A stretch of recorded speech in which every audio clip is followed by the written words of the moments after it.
थूक सकते हैं जब कफ बहुत बढ़ा हुआ हो, तभी, बस। उसके अलावा दूसरी कोई कंडीशन नहीं कि आप थूकें। तो यहां तो बिना कफ बढ़े हुए तंबाकू खा खा के, गुटखा खा खा के थूक रहे हैं, तो ये थूकना नुकसानदायक है। गुटखा तो नुकसानदायक है ही, तंबाकू तो और भी नुकसानदायक है, उससे भी ज्यादा थूकना, तो मत थूकिए। तो फिर आप कहेंगे जी पान खाएं, तो पान खाने के लिए नियम बताया, बहुत माइक्रो लेवल पे कैलकुलेशन है भागवत जी। वो कहते हैं कि पान खाओ तो कत्था मत लगाओ, बिना कत्थे का पान खाओ, थूकने की गरज ही नहीं, क्योंकि जो भी खाओगे वो चूना है, कैल्शियम है तो अंदर जाएगा, और वो कैल्शियम क्या क्या अद्भुत काम करेगा वो कल बताने वाला हूं मैं। तो वो कहते हैं कि पान भी खाना है तो थूकना नहीं है, कत्था है तो थूकना पड़ेगा, कत्थे बिना ही पान खाओ। माने हमारे पुराने पूर्वज और बुजुर्ग जो तंबाकू का नहीं, कत्थे का नहीं, सिर्फ चूना लगा के जो पान खाते हैं, वो बागवट के चेले सब के सब शिष्य उनके। तो वो कहते हैं पान भी खाना तो थूकना नहीं है, जो मुंह में लार के साथ पान है वो अंदर ही जाए, क्योंकि पान और चूना दोनों ही मेडिसिन है।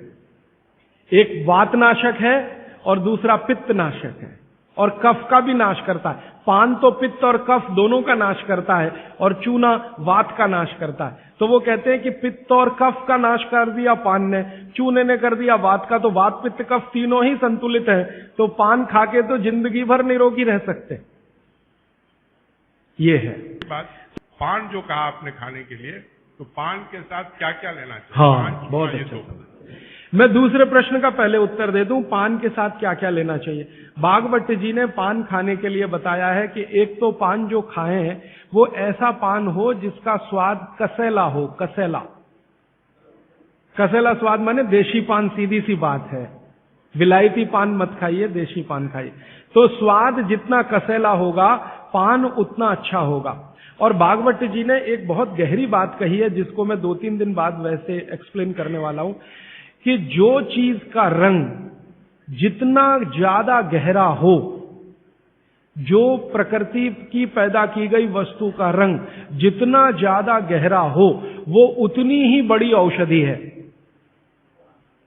जैसे देशी पान ज्यादा गहरा हरे रंग का होता है और विलायती पान हल्के हरे रंग का होता है। तो भागवती जी कहते हैं हल्के रंग की चीजें मत खाइए, गहरे रंग की चीजें खाइए। तो गहरे रंग वाला पान खाइए, गहरे रंग की जो भी चीजें हैं भरपेट खाइए। जैसे बैंगन है गहरे रंग का, जामुन है गहरे रंग का, टमाटर है गहरे रंग का, ये सब एंटी कैंसरस है, एंटी डायबिटिक है, एंटी कैंसरस है, एंटी अस्थमेटिक है। इनकी क्वालिटीज आज की विज्ञान ने भी प्रूव किया है। आज का विज्ञान ये कहता है कि जो भी रंग है किसी भी वस्तु में, वो भगवान का दिया हुआ कोई ना कोई ऐसा रस और एंजाइम है जो आपको गंभीर बीमारियों से बचाता है। तो वो कहते हैं गहरे रंग का पान खाइए, माने कसेला, उसमें ही स्वाद होगा, तो गहरा पान खाइए। उसमें क्या मिलाएं? उसमें सबसे ज्यादा चूना। तो कितना चूना मिलाएं?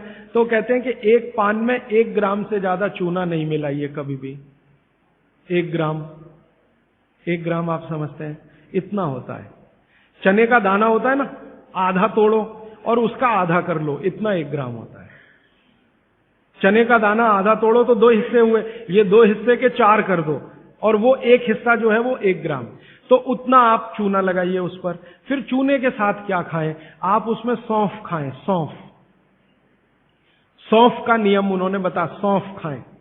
दूसरा कहते हैं कि इसमें थोड़ी अजवाइन डालें, अजवाइन 2-4 दाने, ज्यादा नहीं।